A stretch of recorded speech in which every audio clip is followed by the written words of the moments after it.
we call the basic hubads. And that's going to be the first 8 are basic hubads. Okay, so the list of 12, there's more than that around. But the first 8 are basic hubads. So the first one we all already know and do. It can be with a knife or without a knife. But if he gives the angle number 1 and I catch it, okay, this is really a hit to the arm. So when I catch that and I hit the arm, I get onto this side of the body. There could be a stab there. Okay? And there could be a stab there. Okay? So when I go like that, see, that's the butt of the weapon. If I'm in this grip, that's the blade. And that's going to pass it like that. See, when I'm going to cut the arm? From there, I'm going to enter in. Whether I cut here or thrust. Okay? That's the important thing of the hubad that kind of gets left out when you do this. Also, the footwork gets left out, because I should be able to move with my right foot, and I should be able to move with my left foot, depending on how I want to control the point of entry. Whether I want to be on the inside of it, okay.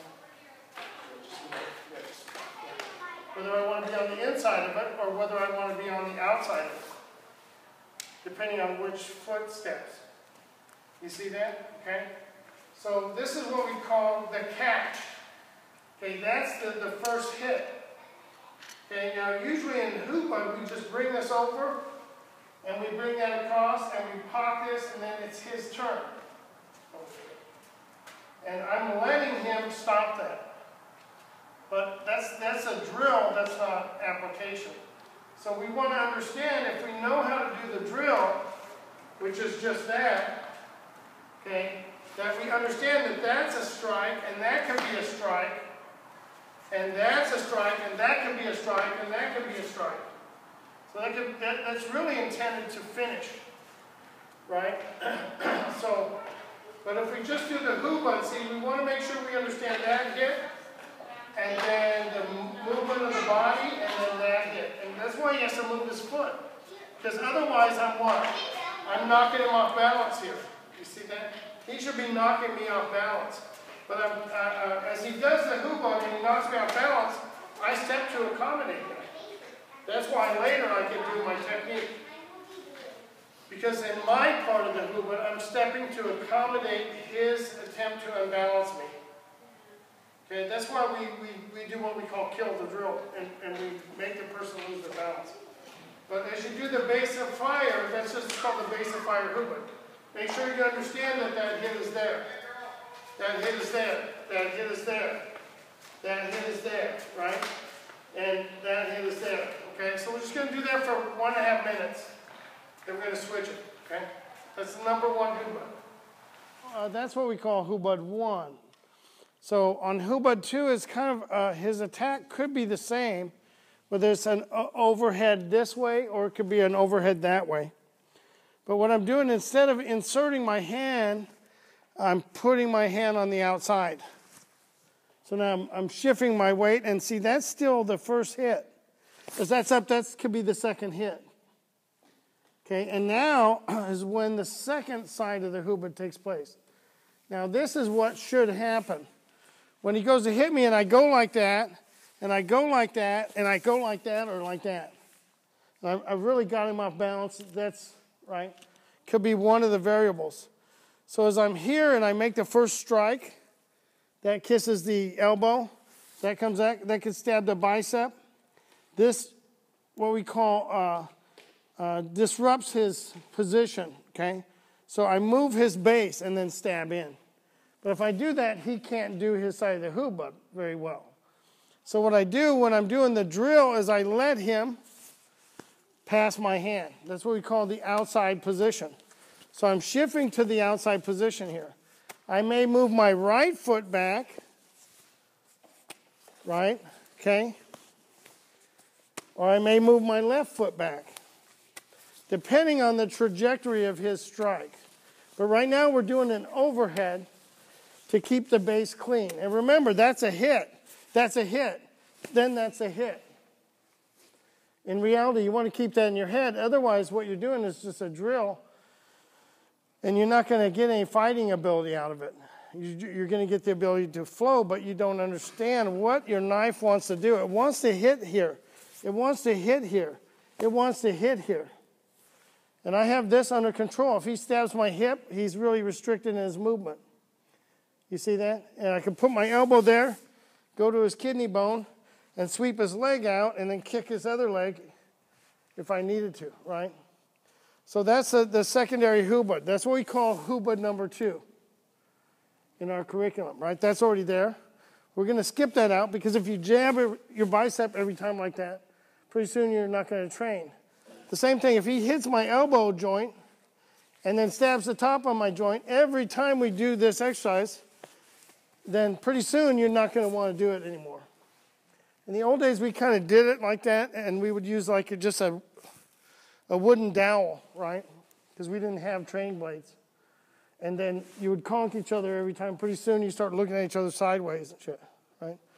So, but right now you're just going to do it nicely like that. But you want to remember that. See, I know that that's there. I know that that's there. See, I don't have another knife. I know that all that's there. But I just want to shed the body, or what we call pass to the outside, and then I come back. See, but I know that hits there, and I know that hits there, and I want you to practice it like that, just for 1.5 to 2 minutes, and then we're going to go to the next. So I want to go through all these 12 things, and then we're going to go into the what-ifs kind of category.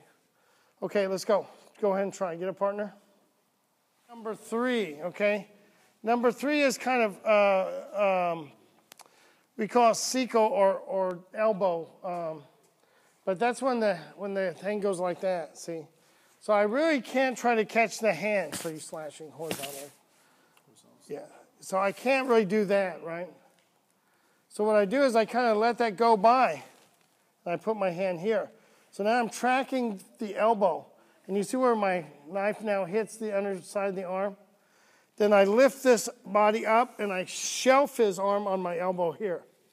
See that? That's a vertical elbow, and then I what? Cut his throat, right? As soon as I cut, I move past, and then I try to make my exit, right? So when he's like that, and I see that coming out of the corner of my eye, I have to slide. See that? I don't want to try to impede this here. Or try, some people like to do this. But I'm going to catch the blade every time. So I just kind of let that go, and I put my hand right on his elbow. Then I put the knife here. See that? As I put this here, see where I lift it up? And then I shelf it so he can't come back. So he can try to stab back, but you see where the radius of his stab won't make it. And then I have that right there. Then I bring this across, and that's already into his what? And see where the hit is? Now I have control positions. However I want to do that follow-up, right? Which is really innumerable how you could do that. But if I'm here like that, and he brings that slash, I let that go. See that? You see where the hit is right here? That's going to deaden the arm. Lift it up, and then put my elbow here.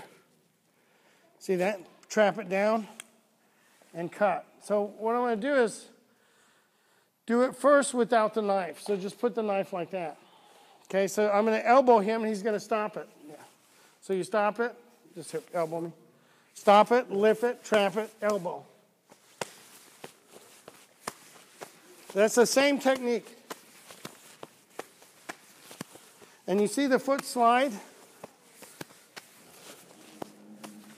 See that? See where the elbow is and the follow-up motion? Okay?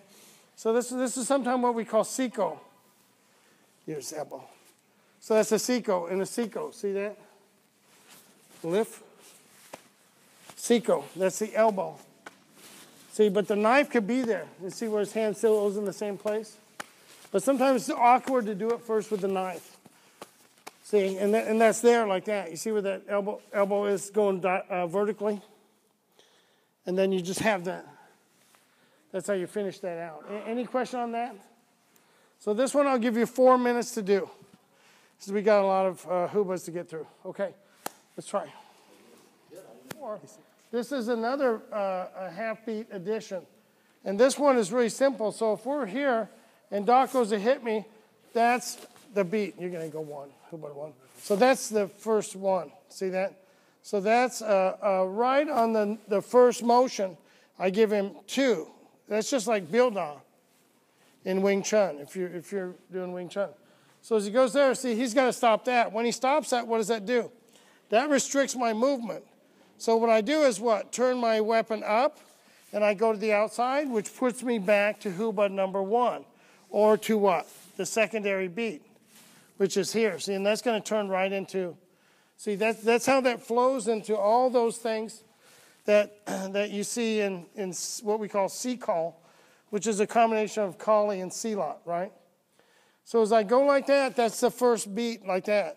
And see, this can go to the inside, and then I can end up out here. And that's how I shed the body to the inside. So now when I attack him, he's going to do the beat, and he'll go up and out. See where my hit is here? Okay, and then I'll go up, trap, and out. And he's gonna really force me to restrict his movement. Then as he comes up here, see, he's going to really attack me, and I'm going to really, he cannot penetrate deep because why? He's got to restrict his own movement too. So the first one is to go to the outside of the arm. And again, that's really kissing the what? The joint. And that's lifting up, see? That's in that position, and that's coming back down. Okay, so you're coming up like that. That's number 1, okay? The second one is I go to the inside of that, from here to the inside, and I just hook that like that. Right from there, I still have this. And then I go like that. Now he's going to restrict my movement with the backhand thrust. And then from here, okay, you come up to the inside, and you scoop it like that. See where he scoops it? So now I restrict his movement, and then I come up to the inside and scoop like that. So those are your 2 variations. Okay, let's try it. Next one now is what we call the number 5. And we call it number 5 because the number 5 is the angle of penetration. So now he's going to thrust my stomach. He just thrusts, yeah. So he's going to thrust right at my stomach, right? So on this one now, I'm just going to slash the arm. See that? Now I'm going to really go here or under the armpit. That's really my avenue. And you see where my hand is here? As I pat that, you see where my hand is? Because I know his only opening is my high line. That's why I want my thumb there so I can guide that across. You see that? So when I pat that, see, my thumb is not there. But as soon as I lift it up, my thumb opens, and that gives me this line and restricts his downward movement. And if his upward movement starts, see, I have the control of that. See, so I could thrust or thrust or thrust or thrust or thrust. Okay, so this is number 5 when he thrusts, and the key here is really getting out of the way. Now, I return this, okay? But if I return this, it's really difficult for now the drill to become. But he's going to stop my hand. I'm going to lift this up. I'm going to put my hand palm up here on the elbow. And now I'm going to do it to him, and he's going to scissor me. See that? He might thrust underneath my arm, or he might thrust over top my arm. See that? Then he's going to hook my arm, lift it up, and then he's going to thrust me. And that's a new part of the drill. You see that? So that's a bicep cut. See that? That's a thrust to the high line. Okay, now he stops me, so what do? I come here, and I bring this up. Now, he might thrust here, but that's how I'm going to insert. So I'm just going to lift that. Then I let him do his part. In reality, I would never let him do his side. That's kind of the thing about Hubad is we let him do his side. It's also the problem with it. Because you get really good at it, you start to let the other person defend. Well, your objective should not be to let him defend, but to find the place where he can't defend. That's where we're going to get into the 9, 10, 11, and 12, where we're going to not let him. And then also we call it the 4 points of entry, okay, which I've kind of demonstrated, but we're not doing yet. So that's just the cut here, the thrust here, the scoop here, the lift here, and then I'm really letting him go so he can do the technique. He scoops it, and now he lets me.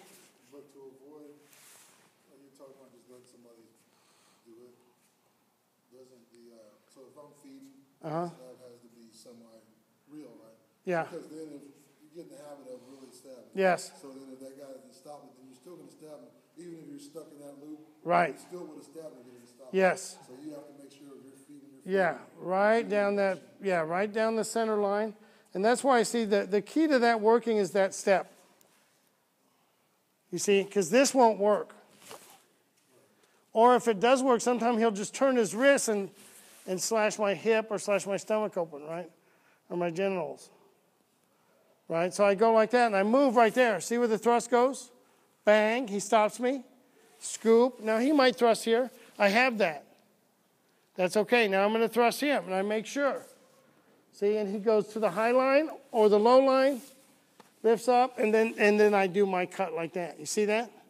High line, low line, lift it up, thrust like that.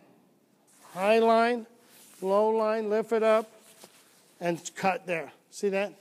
There are about 5 variations of this, but we're just going to do this variation because it's intermediate level, okay? Okay, let's try it, okay? So you're doing 5 things, okay? This is really kind of an odd exercise, right? So this is really more of an in-between the numbers exercise, but it's really good training. It's just training.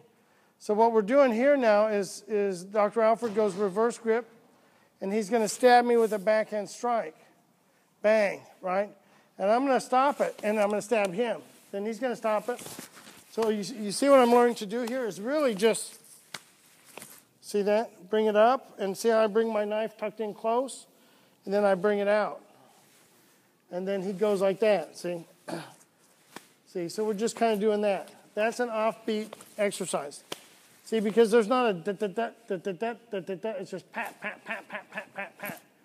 And really that would be used more when we're flowing or transitioning out of one of the primary hubads, right?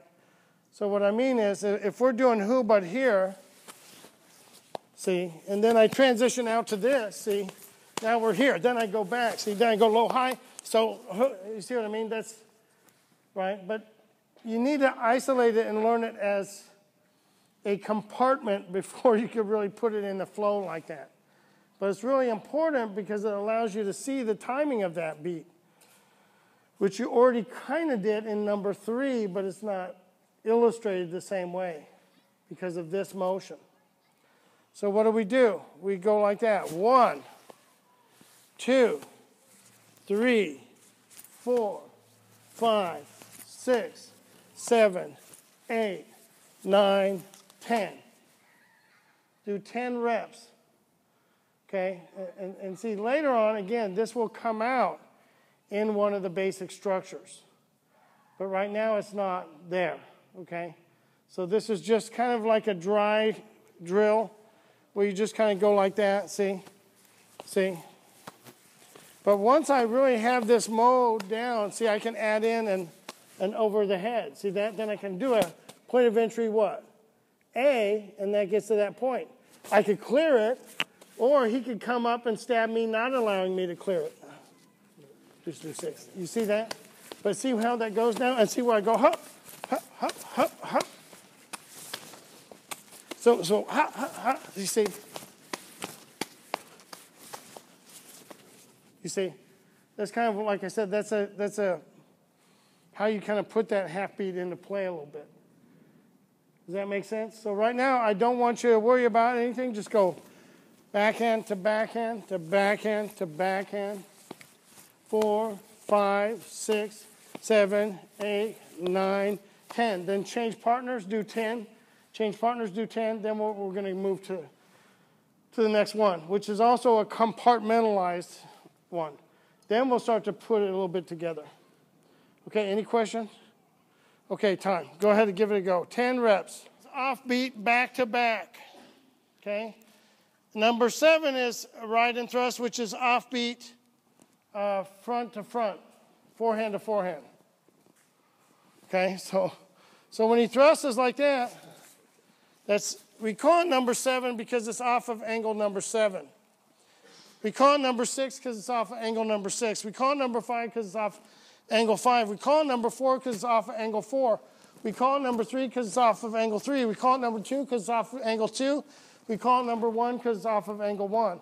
Now, if you have a different system that you practice, that some people go 1, 2, 3, 4, then you're going to have different numbers.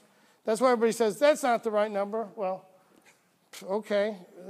I got 17 numbering systems in a binder. I just use one. Because if I use all 17, I'll never know what the hell I'm doing. So what we're doing here is off to number 7 in the La Casa Inosanto system, which is that thrust. And what I'm going to do is we call it ride, sakai. I'm using English because, again, if I use Filipino, everyone's going to get mad. So when I thrust here, he's just going to sakai. And then I'm going to sakai, just like we did off the backhand. We're doing it off the forehand thrust. Then later on, you see why I could insert my blade hand. But right now, I'm not inserting anything because we're just establishing our ability to do this part of the exercise. In reality, see, that's much more aggressive. You see where the pin of the foot is? See how I've got his arm pinned to his body? That's already going to thrust underneath. Prevents his low line slash. And this hand is going to prevent his high line thrust. Or if he punches with the other hand, I have that line taken care of. But right now, we're just doing it like this. Just to get a rhythm going and understanding that position, see? I know that's there already, see? But I also know if he does that, pull and thrust, I could slash him. But we're not sparring, right? So we're just going to do that. I establish that position. Slash my low line, Doc.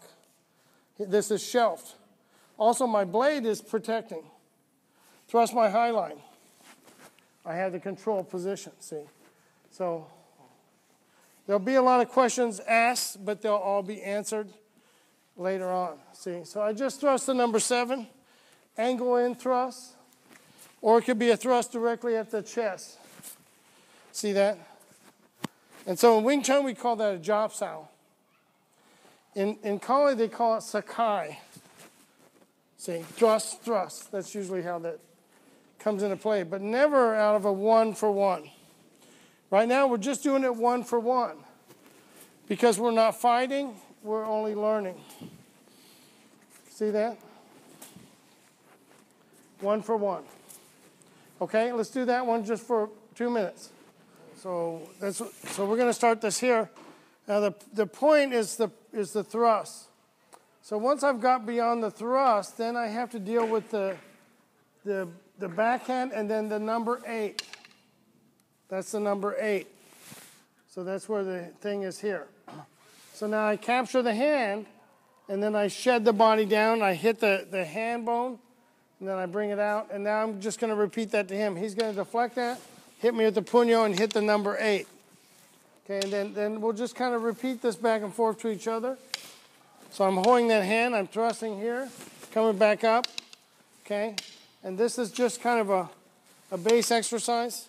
The footwork is important, but if you don't get the footwork down right now, don't worry about it. See why I'm just kind of stepping offline to allow that? I'm holding his hand. In reality, I'm kind of pulling him in. When he stops that, and he has to stop it, I'm not going to let his hand go for real. See that? And then this is really going to bust him right in his wrist bone. So I'm already going to hit him there, and I'm probably going to enter into some kind of a throw or disarm situation, right? So as I thrust here, if he pulls me into that hit, I got to stop that or I got hit in the skull, okay? When I go like that, if I don't stop that hit, I got hit in the jawbone, and then he's just going to hit me in the face, right? Okay? So what happens is I go like this, and then I block that one. He lets me block this one. And then he brings us down. This is not him letting me block. This is him simulating smashing my hand. And then that will thrust me right in the eye bone, right? Okay, but for the training drill, once he smashed my hand, he lets me go so I can create that space, and then I can do the technique myself. Then I bring this down. Again, I hit his hand. I thrust him. I catch the hand. I bring it up, and I bring that back, and then we're just repeating that. Again, in reality, that would never let him stop that. Okay, but for the drill, I let him, see, he lets me stop that, he lets me stop that.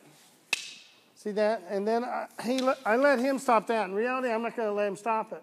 Also, see, that's where some things will take place that in the engagement, right? People do a lot of neat stuff from there, but I don't think it's practical. So when you go like that, I want to hit him. And if he stops me, I want to hit him. Then here he will just disarm me with a direct disarm, right?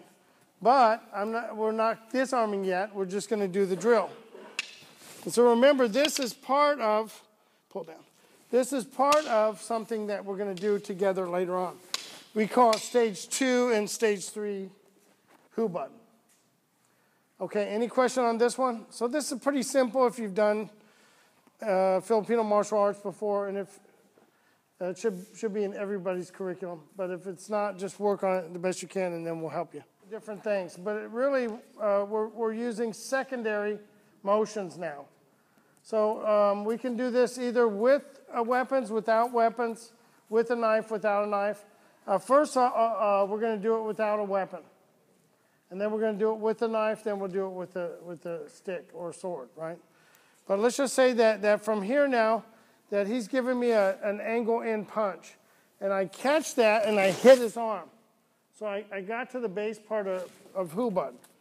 The catch lift, that's our base Hubad, right? So I catch lift, and from here I strike, right? And so what I do is when I get to that point, see, where I've created some stress and he's giving me stress back, I can hit that, and that'll bring him into the strike. Then I can move him into any structure that I really feel like I want to do, okay? So when I go like that, see, and I hit here, see where I move the structure to that line? See that? So what I'm doing here, see, is I'm taking that second hand away, okay? And that's what we call point of entry A. And that means as we're going through this base set of Hubad, okay, that when I trap here and he stops me, that becomes now stage 2. See where the strike is? See where the elbow is? With the rotation of my body, this now turns and hits here. That becomes a hammer fist, and that unbalances him. Then I could bring the knee into the play, and I could bring the head and arm throw into play. Okay? So as we're doing the Hubad like that, I enter the stage 2. 1, 2. Okay, move his base. That's what we call sapu. See that? So you can take his dagger and stab his dagger. See that? Okay? So I go like that. See that? See where I just move him? See where the hand is? That's the foot sweep. That's the leg kick. Okay, all of that stuff can start to come out of this. So we're going like that. See 1, 2. See the elbow, the strike, the knee, the throw. See where the elbow assists in the throw. So all that stuff can come out of here. But all I want you to do from Hubad number 1 is get to the stage 2. Okay, which is here. See, well, that's really a hit. Now, whether or not, see, this can just drive and punch, right? Or it could just drive and punch. See, depending on if you want to strike, whether you want to submit, or whether you want to just destroy. So if I go like that, see, that goes here. See where that is? See where I just moved the head? And then that elbow meets him on the way by. Okay? Or whether I'm going here, so I enter the stage 2 rhythm, and then I draw my knife and stab him. Any one of those stories can play out here, and that's called point of entry A. You can do that from any one of the Hubads, with a weapon and without a weapon. And for me particularly, I like doing Hubad, and then I like to draw my weapon. See what I mean? Okay? So I like being able to do Hubad, see, and draw my weapon. See, so that's an offbeat rhythm. But I want you to do this one just really for about a minute or two. 1, 2. 1, 2. 1, 2. You see, however you want to find that. And to whatever end, if you want to take that to a, what we call a sapu or a foot compression, or biset or kinchet or purukapala, or any head arm throw, or any kind of arm bar technique, right? A figure 4 technique, a wrist lock or disarm, any kind of technique that you want to take that to. I'll give you 5 minutes to work on that section. Okay, all right, let's try. So you should have about 30 techniques that you could flow into. So when I have the stick here, right, and let's just say now he gives me the number 1 hit and I go to that position. See where I go here? Now I'm going to enter that base. See, but what I got to worry about is that stick flicking back and hitting me. So as soon as I go like that, I want to defend that line. That's going to be where I come over at the top. Now look where we are. We're right back to number 8, right? The butt of the weapon, and then the hit up, and then the bringing it down. See where the strike is? That's what we call stage 3. Okay? So now this can enter, the point of contact can be many things. But we're just going to use Hubad 1 as a base. But it could be Hubad 2, or Hubad 4, or Hubad 5. As we go like that, see where his hand is? He brings it up. He enters point of entry A. He takes the hand away. He takes that hit, takes that hit. He hits up, and he takes that down. And now we're back to start. I might kumbiyata, or cadena real. And I might hit here. I might hit here, and I take that hit on. And then I cruzada, and then I hit up. And once again, any number of techniques can come in from that position. You see that? People like to snake it. People like to strip it. But right now, see, if you enter that base, you just kind of get the flow of that's coming. And you start to see that. You see what I mean? So when we're doing it from Hubad here, see, he's just entering like that. See where I go like that? Now I'm at point of entry A. Okay, so I'm right there. So I relieve this pressure. In reality, that's going to hit him. He's not going to be able to stop it. Right? And when I go here, see, that's really going to be right here. And I don't want to go right here, because if he hits me, he could hit me with a stick, we'll tie. So when I go to the second point of entry, I hit with a stick, because that also is the block. Those are one motion. Then I reach to the outside of this, and I pull. That's similar to Balintawak. And I hit here, see? So when he stops me there and gives me pressure, I hit him here. But for the training, I let him go. Then I get a hold of the weapon, and I bring it to this. And that's what we call a stage 3 Hubad. In reality, that's a knuckle. For training, I just hit the stick. But if you want to just brush the hand, you should do that. Then I hit here, and he puts either the hand up. He enters here. He enters there. I put the hand up, and we come back to here. And from here, see, that could already be there. See, that's already there like that. See, so that's down like that. That's stage 3 without any what? Without any offbeats. Okay? So we haven't added any offbeats, which I could add in, which is going to change it very, very dramatically. But I want you to do it first without any offbeats, and then if we get it, we're going to add the offbeats. And yeah, so right here, number 1, catch, lift, trap, pull, hit, and take it down. So it's basically Hubad combined with point and butt. Okay, see it?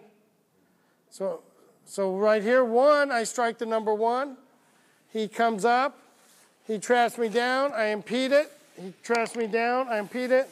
He hits me here, I impede it. He hits me there, I impede it.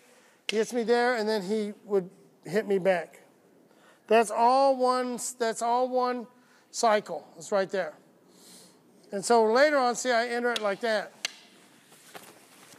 See? See? But right now, you're entering it from Hubad 1. Okay? All right, let's try it. Stage 3, then what we do is start to put in combinations, right? So when you start to put combinations of all these together, it could get really, really messy and confusing if you don't know what you're looking at. So that's why it's really important to understand what we call the 4 points of entry. Because if you don't have the points of entry, you don't have offbeat. If you don't have offbeat, then you can't break rhythm. If you can't break rhythm, you can't hit somebody who's equal to your skill or better. So in order to hit them, you've got to trick them, deception, or you have to what? Break the rhythm, okay? So deception is something that's not really often done, especially when you're using the weaponry, because that means somebody got hit. And the same thing, if I do some of the stuff I'm going to do now with the knife, then Doc's going to get injured, right? Because his natural instinct is going to create his own problem. So we're going to do this one empty-handed. But you need to do the weapon ones before you do the empty hand ones. Otherwise, you're missing kind of some of that energy and understanding what you're doing. For instance, if I go like this to Doc, from here, if I go like this and trap here, I know if I just turn, I can still cut his throat and kill him. But if I do that with my hand like this, oftentimes I will give up on that technique already and start to do another technique. Now you see, if Doc's equally skilled as me, and that's why people say, oh, Wing Chun and Kali, well, that stuff is just patty cake. It's not patty cake if you understand it. So by understanding the knife, the minute I go like that, see, I know I already cut his throat and thrust him. Then I clear his hand. Then I touch all the arteries, right? Okay? But if I do that too quickly with the knife, a lot of time, I will actually hurt him. You know, and bust out his teeth. Remember one time the knife went and hit Doc right in his teeth right here, right? And that hurt a little bit, didn't it? So you don't really want to get busted in the teeth with the knife. Okay, so we're going to do it empty hand. So we're in here, and we're doing now our base of fire Hubad. Okay, I'm going to enter here. You see where I turn the body now and see where the thrust enters? Okay, see where the second thrust enters? Okay, so that's an offbeat motion to that. So now I go like that, see, so I turn and enter. Okay, now I go like that, see, and I deceived his line. So that's the same thing as this. I go like this, and I go, cut his hand and thrust his neck bone. You see that? Then I just draw it down and then stab him. And he's, right? But if I do it with the knife a lot of time, I'll end up hurting him. So I'm going to do one. This is the what? Offbeat entry, and that's still point of entry A. Okay? 2 is the same thing, but I go like that. And that's going to thrust. In reality, what is that? That's the slash of my knife and then the thrust of my knife. But it's about, right now we're just training the rhythm, right, so that we understand it. So number 1 from here is right here. Boom, boom. That's called sumgab or bilji. We call it sumgab, or it could be called bilji, see? This one, the hand really takes that course. I bring this one down, and again, that's sumgab, which means to thrust. Okay? Then I go like this way, here. From here. And I do the hammer fist, but I clear both weapons at the same time. See that? So hammer fist, boom, boom, boom. Control position. Whatever you want to do after that. So 3 things. The first half beat is actual. The second half beat is what we call ghost. Okay? The third half beat is energy base. Drive, drive. In other words, watch this. So I clear his hand before it touches me. So as I go like that, clear both hands before they touch me. Because he might have something in the other hand I don't want to get touched by. So later on when we're doing double dagger, So grab two, you got two knives? So he's got a knife in each hand here. So let's just say he goes to stab me, and I'm going to do number 7.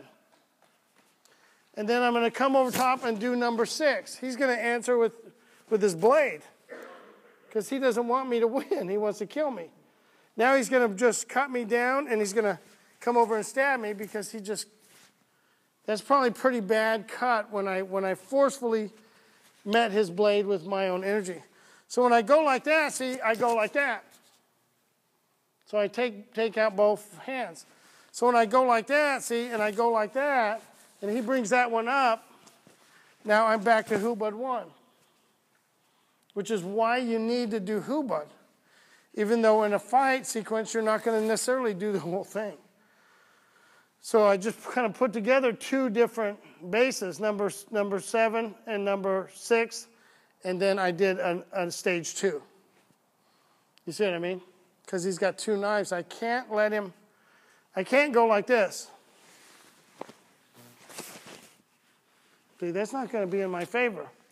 So when I go like that, see, I go like that. I cleared that already. I might have that. When he comes back, see, now I have the, okay, all the basics. When he comes back with the other hand, see, that's why I have that. But right now, just go back to one knife. So if I go like that and I get the point of entry A, see the bill and the thrust? If I go like that, see, I could go like that. And I just take that away. He's going to try to stab my groin. I know that. So I'm going to turn out and put the knife in his body. That'll slow him down a bit. Okay? But I want you to do it with empty hands so you don't bust each other's teeth out. Okay?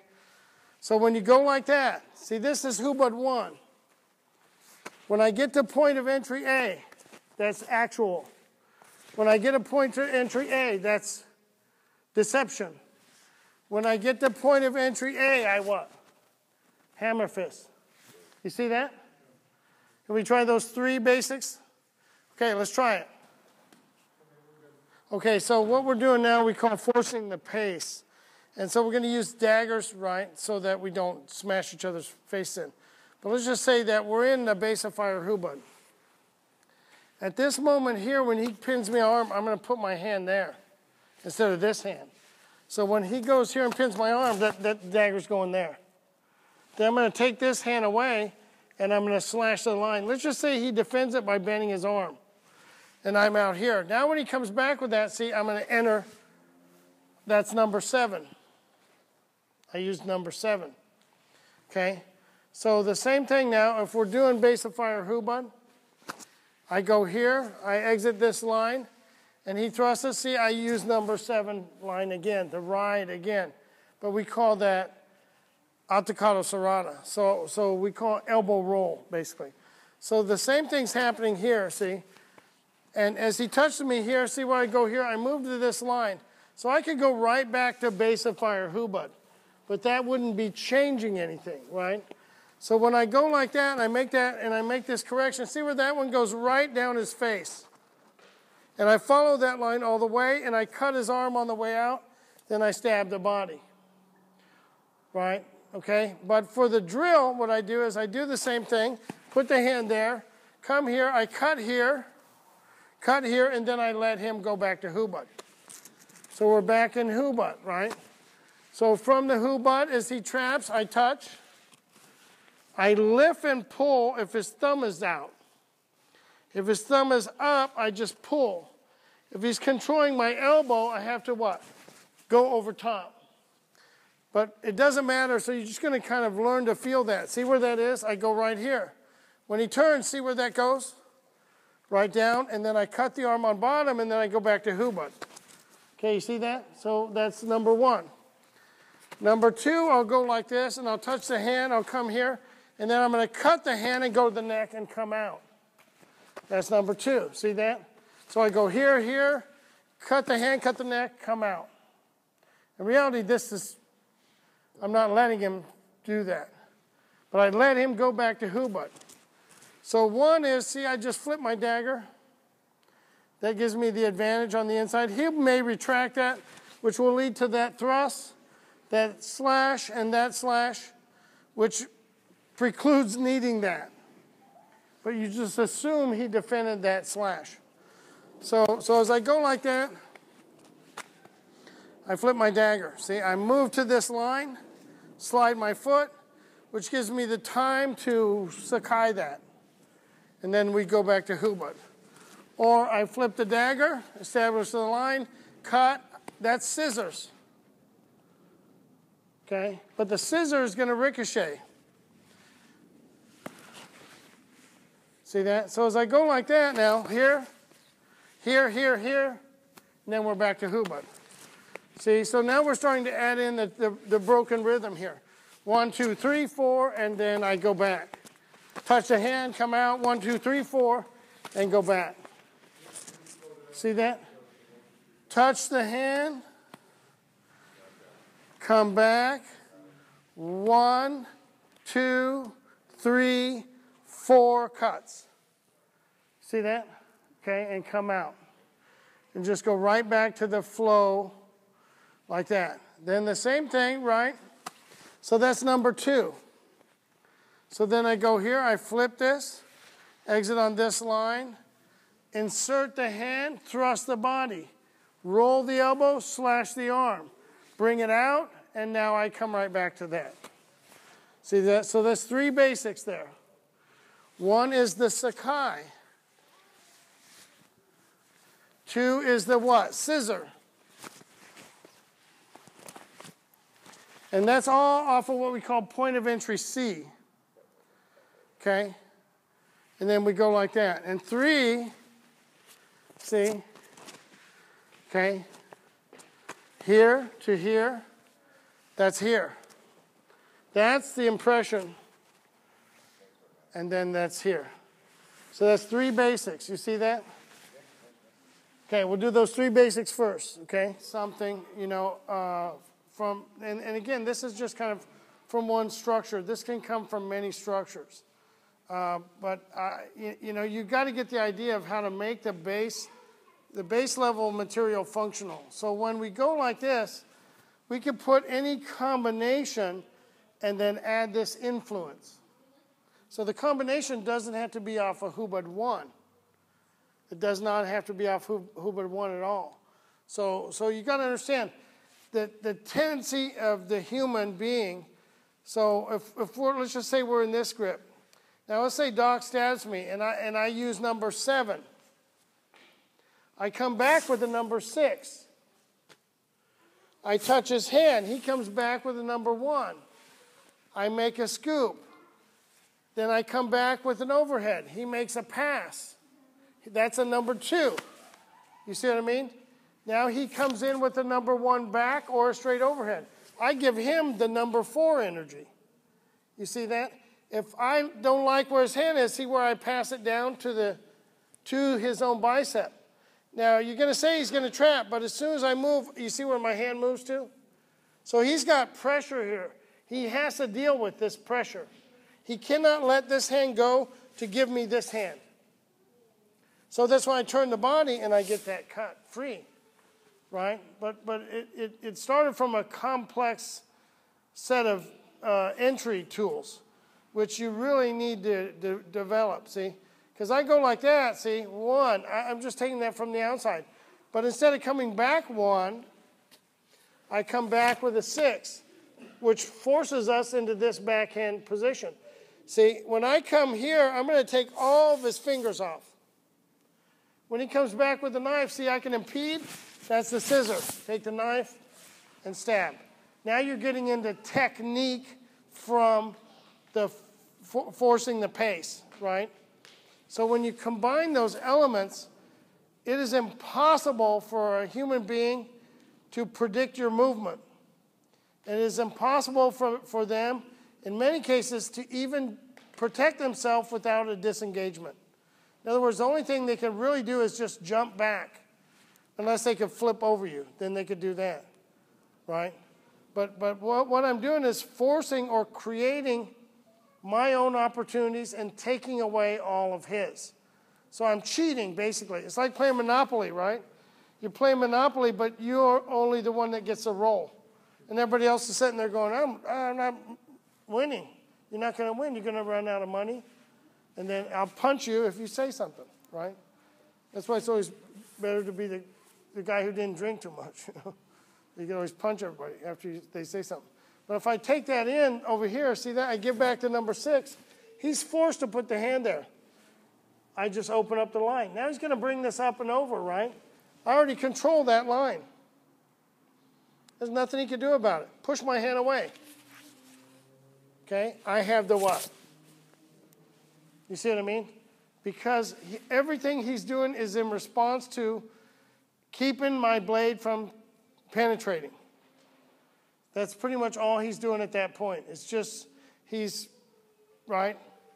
He's just shitting his pants, basically, trying to keep me from stabbing him. He knows that I'm going to stab him, so any attack on his part is really almost non-existent because he cannot overcome his will to defend. Okay? Until he starts to learn how to yield the line, he will always be in that situation. But when he can learn how to yield the line, then this is what we call the next level of contra y contra, right? So when he goes like that, so I go with the ride, I go with the backhand entry, okay? Now I go with the 5-finger discount here, boom, right? And when he comes back, I'm going to go with the overhand. That's called palisut. I bring that back to this line. You see where the eye gouge is? Capture the hand, execute the disarm, stab back. All he's got there is a stump. That's easy to do now. You see that? Okay. So when he comes overhead, I go like that. I come back, take the line, make the palisut. The palisut is valuable there. Why? Because I did it after I controlled that hand. So now I can palisut that easy because that hand's dead. See the eye poke? See where the disarm will come out automatically. All he's got left is the stump. So I just what? Cut that, stab him, arm break, groin strike, bisset kick, right? Whatever technique I want to do to take him off balance, right? So we're going to do a number 7 and a number 6 and a point of entry C.